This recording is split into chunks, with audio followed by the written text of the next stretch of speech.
Bonjour Monsieur Bellon, donc nous sommes au Jardin des Tuileries, on est le 29 mai. Vous venez de prononcer un discours, vous faites partie de l'association pour une constituante, c'est ça? Je crois que j'en suis président, oui. Donc vous en êtes le président, c'est encore mieux, on a l'honneur d'interviewer le président. Donc pourquoi cet appel, Monsieur Bellon? Comme dit, depuis 10 ans, tous les gens ont fait un appel à commémorer le vote des Français le 29 mai 2005. Donc 10 ans, ça a un côté plus symbolique, voilà. Mais je pense que c'est pour ça qu'il y a plus de monde, parce que le symbole, ça a quand même une force. Pour le reste, c'est de dire qu'il y a eu un vote qui a proclamé la souveraineté du peuple français, qui a été ensuite bafoué par les décisions du monde politique tel qu'il est aujourd'hui, et que ça prouve bien qu'il y a besoin de reconstituer, et le peuple et les règles du jeu. Voilà. D'où la constituante. Donc vous êtes pour l'instauration d'une constituante?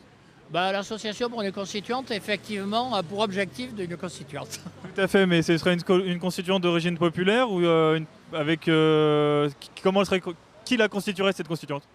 Je ne vois pas comment une constituante, si elle est élue réellement au suffrage universel, et si elle est élue réellement sans qu'il y ait d'avance un empiètement sur les règles du jeu démocratique, hein, je vois mal comment elle pourrait ne pas être populaire. Encore faut-il qu'il y ait réellement un débat, que ce débat soit profond, soit dans l'ensemble de la population et donne lieu aux affrontements normaux en démocratie sur les débats qui traversent la société française. C'est-à-dire qu'en fait, il s'agit autant de revoir les règles du jeu que de reconstituer le peuple. Donc vous parlez d'élections, on entend aussi d'autres partisans qui parlent de tirage au sort, qu'est-ce que ça vous inspire? Écoutez, des élections, par définition, ça veut dire une utilisation du suffrage universel. Moi, je ne dirais pas comme d'autres l'ont dit, ici ou ailleurs d'ailleurs, le suffrage universel, c'est notre conquête. Non, c'est un progrès historique considérable qui fait que chaque citoyen a droit à la parole et a droit de s'exprimer, y compris contre les autres, pour trouver ensuite une solution majoritaire. Ce n'est pas par la volonté divine qu'on résout les problèmes, c'est par le débat entre les citoyens.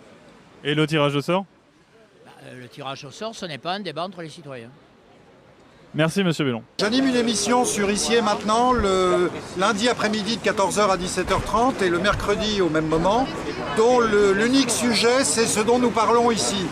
C'est une émission où je prétends faire un peu d'éducation populaire, mais où je souhaite également que des gens qui pratiquent, et je crois qu'il y en a pas mal autour, que des gens qui pratiquent viennent, plutôt que de donner les cours de la bourse par exemple, qu'ils viennent donner leur actualité. Alors soit une émission plus de fond, plus longue, mais aussi banaliser cette idée de parler sur une radio qui couvre quand même toute l'Île-de-France par exemple, de banaliser les nouveautés sur un groupe va se réunir, un groupe s'est réuni et nous a donné son rapport, etc. Donc moi je suis disponible s'il y en a que ça intéresse, j'ai un petit papier avec mes coordonnées. Je souhaite parler le moins possible et recevoir des pratiquants pour banaliser aux yeux des gens qui disent oui mais de toute façon personne ne le fait, puis on n'y arrivera jamais, de leur dire c'est pas on n'y arrivera jamais, c'est on le fait maintenant. On est maintenant avec Philippe Ponge. Donc Philippe Ponge, vous faites partie du collectif Démocratie Réelle Île-de-France. Pourquoi vous êtes là aujourd'hui? Pour commémorer ces 10 ans du référendum, sur une décision citoyenne qui a été bafouée 3 ans plus tard, et avec un changement de constitution pour pas que nos députés soient accusables de haute trahison. Et donc essayer de proposer quelque chose qui est constructif pour l'avenir, pour changer vraiment de système. Et donc il y a 3 systèmes qui existent, l'oligarchique, le dictatorial, le monarchique, mono, oligo et démocratie. Et donc on voudrait vraiment changer de système avec pas de leader pour pas effectivement être trop ciblé et pouvoir mettre donc tout le monde en décision, que les citoyens votent pour des décisions et pas pour des élus, pas qu'ils délèguent leur pouvoir à des gens qui finalement feront ce qu'ils veulent avec ce pouvoir. Donc c'est l'instauration d'une constituante par tirage au sort? Alors la constituante par tirage au sort, je ne suis pas forcément d'avis que ça soit quelque chose qui soit réalisable, parce que le Conseil constitutionnel est également un frein, à mon avis, pour que ça se fasse. Donc pour moi c'est difficile à ce point-là. Pourquoi pas, hein, c'est une initiative intéressante. Néanmoins je pense que c'est beaucoup plus local. Ça doit partir du local, du micro-local, dans nos réunions, dans nos groupes différents, même pourquoi pas une copropriété, mais également au niveau d'une ville. C'est-à-dire que si les citoyens arrivent à faire des assemblées dans une ville, le politique sera obligé d'écouter. Parce que si on est 1000 dans une ville même de 40 000 personnes, eh ben, le politique sera obligé d'appliquer, en tout cas d'écouter et de mettre le sujet au niveau du conseil municipal. Donc j'y crois beaucoup plus au local pour changer les choses qu'à un niveau national. Et ce niveau local, il y a un moment où il faut quand même qu'il puisse remonter aux plus hautes instances pour pouvoir être entendu. Comment on s'organise tout en haut du coup, une fois, comment on fédère l'ensemble de la nation ? Alors déjà l'idée de nation c'est pas forcément une priorité chez moi parce que le côté nationaliste n'a pas forcément donné des bonnes choses de façon historique. Donc je suis plutôt pour effectivement un peu comme je sais pas si vous connaissez Pearl Trees sur internet, je suis pas fan hein, mais c'est en fait des groupes, des ronds qui s'entrecroisent et donc les décisions locales. Si on pose les questions effectivement aux gens localement, eh ben, en les regroupant, ça fait des décisions nationales. Donc il y a des méthodes qui existent, que je ne connais pas particulièrement, que j'essaye de pratiquer moi dans mes groupes. Mais si vous voulez, il y a des méthodes qui existent, qui ont existé il y a 2500 ans. Pourquoi pas utiliser ces fonctionnements, au-delà même de la critique qu'on peut faire du système de l'époque, mais pourquoi pas utiliser ces fonctionnements qui ont perduré pendant 200 ans, c'est-à-dire plus longtemps que la pseudo-démocratie dans laquelle on est aujourd'hui. Merci Philippe. Je t'en prie, merci.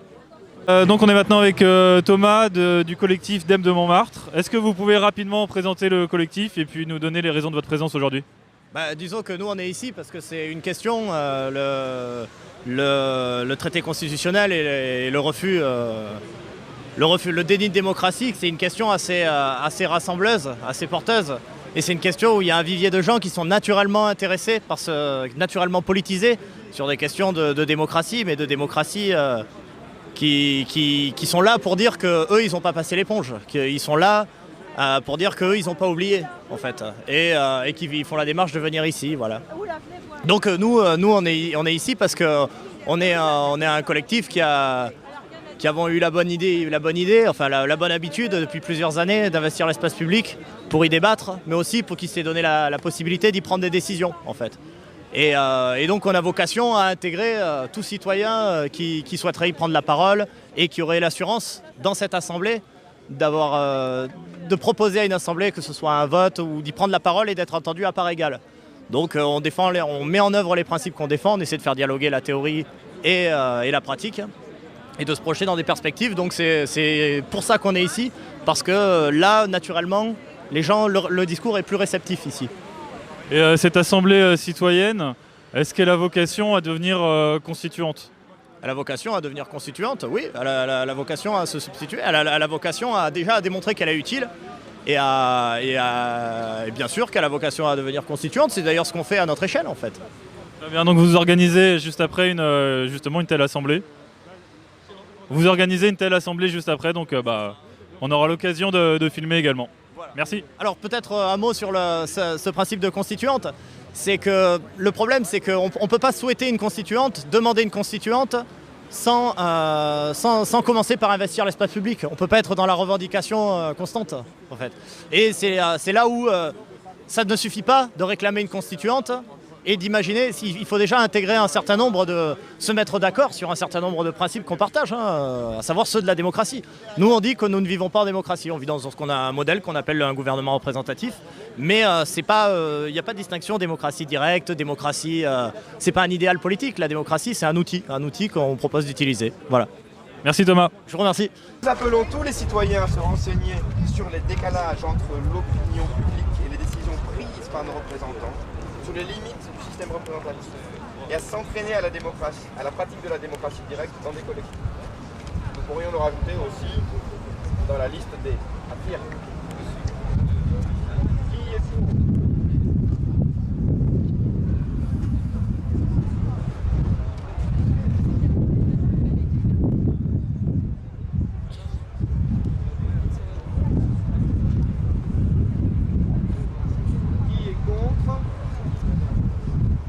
Donc nous sommes maintenant en compagnie de Wikicrat, donc les citoyens constituants. Bonsoir Wikicrat. Bonsoir. Donc pourquoi vous êtes là aujourd'hui du coup? Eh bien nous sommes là en tant que membres des citoyens constituants qui a adhéré au collectif Non c'est Non, qui proteste contre la trahison du référendum, contre le fait que le non ait gagné au référendum il y a 10 ans.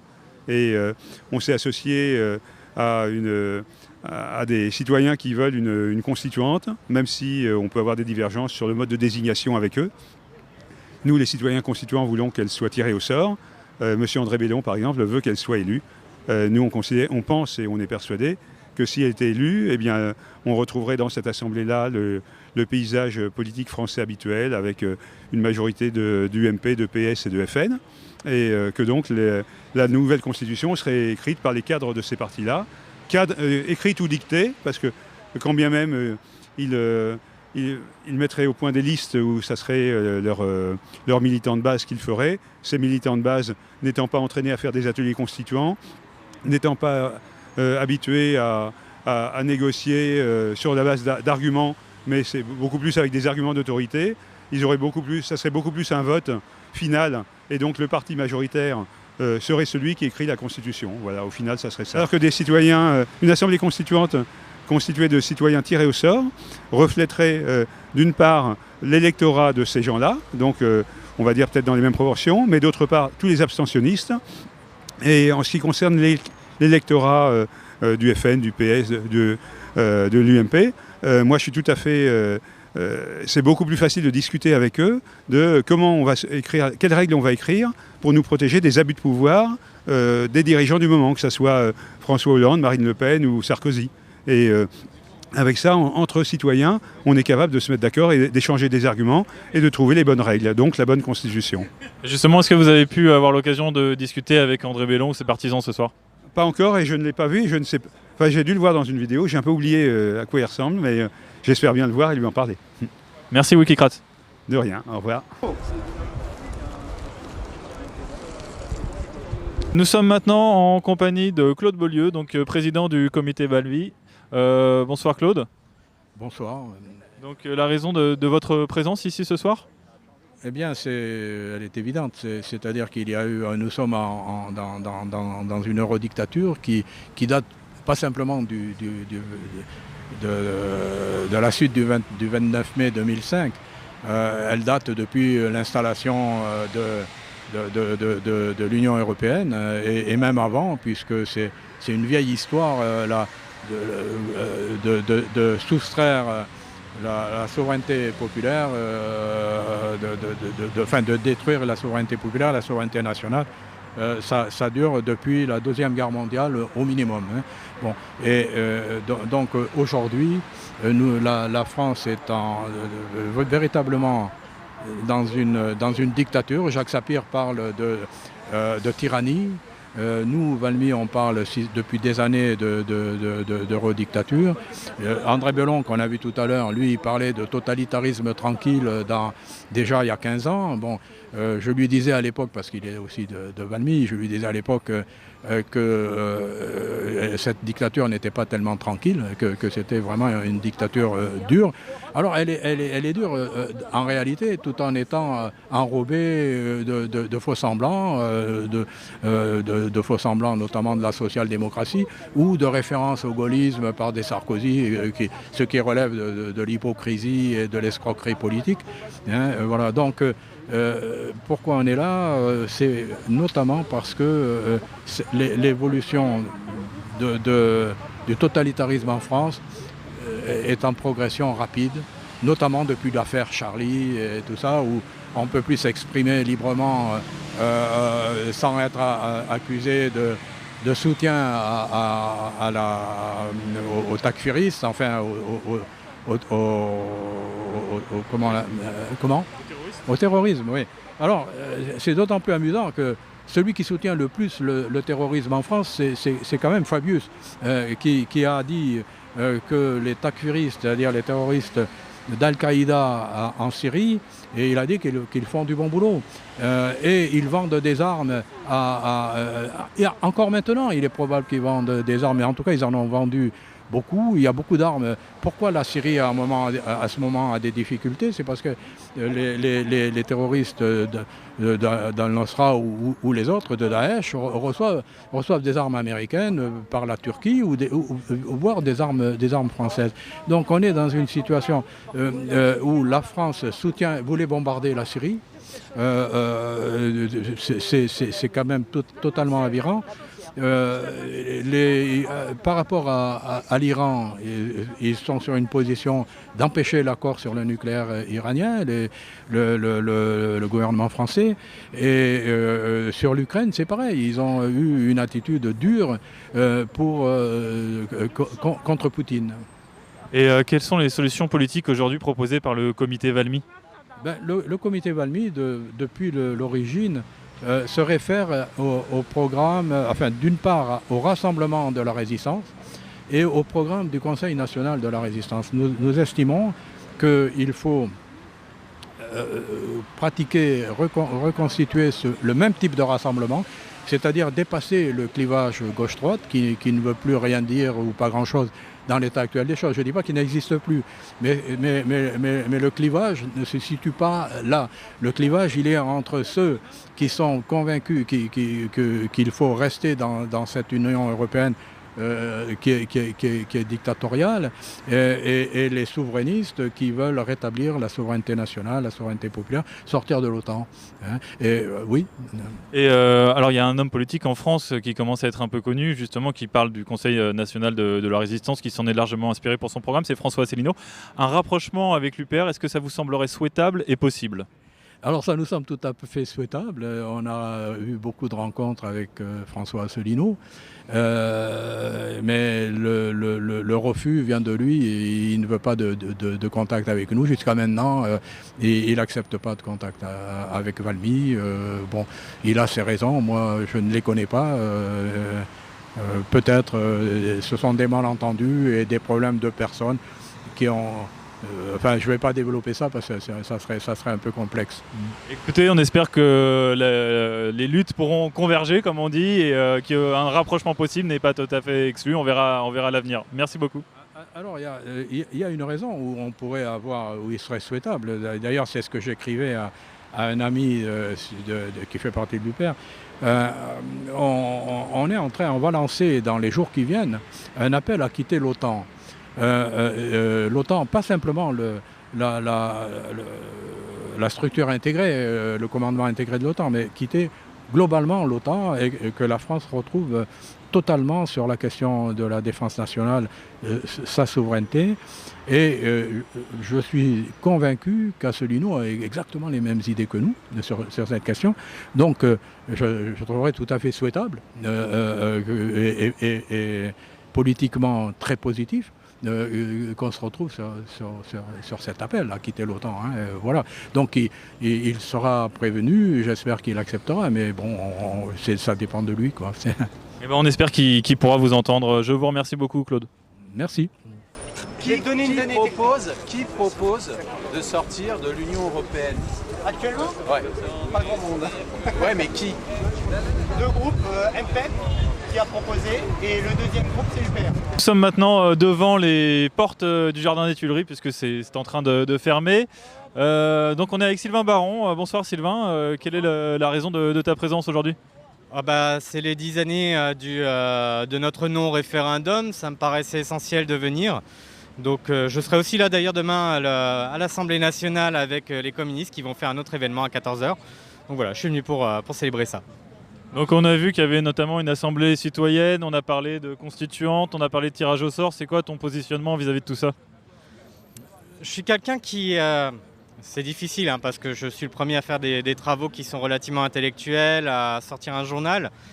Mais je milite pour que l'on commence d'abord par faire des actions symboliques qui n'ont pas besoin de grandes réflexions intellectuelles. Il y a des gens autour de moi qui décrochent des drapeaux sur l'initiative que j'avais lancée et tous ne sont pas intellectuels. Par contre, tous ont bien compris que le système est pourri.